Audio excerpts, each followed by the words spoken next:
In this video, we are going to continue with what I hope is now becoming a very familiar theme, that is building a number representation using the cognitive features of subitizing and chunking.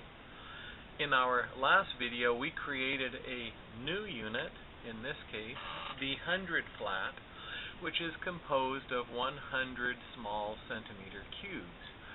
You can see that they're arranged in a 10 by 10 square arrangement. Now, to continue with what we would be doing, we would need to build subtizable groupings of 3. And I can do this by stacking them on top of each other and offsetting the corners a little bit. And when I do this, you will notice that first, it doesn't take up my whole desktop, which is rather important right now, especially teaching online, because we may not have as large an area as we normally would. You'll also notice that we can see the 3 corners very easily. So we now have a visual representation for 300. I believe you can see how that'll work.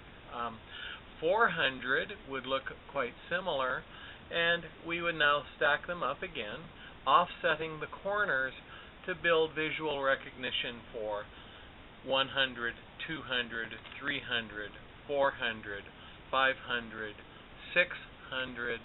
Here comes our 700. Here comes our 800.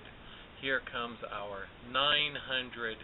And again, we are using these notions of subtizing and chunking, which, because they're cognitive, are present, barring developmental disability, in all of our students.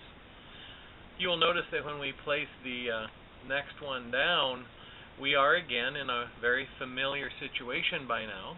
Subitizing has been used up, chunking has been used up, and we are in the position that Piaget referred to as disequilibration. So we need to re-equilibrate. We need to make a new unit, and of course we have a song to help us with this.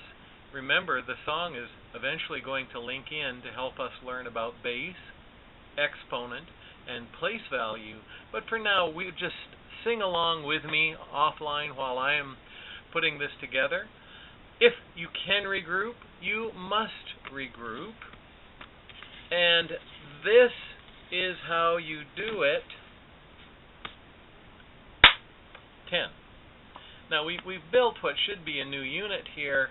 So let me show you what that new unit might look like. You'll notice that what we have is we have a large cube that is 10 on every side.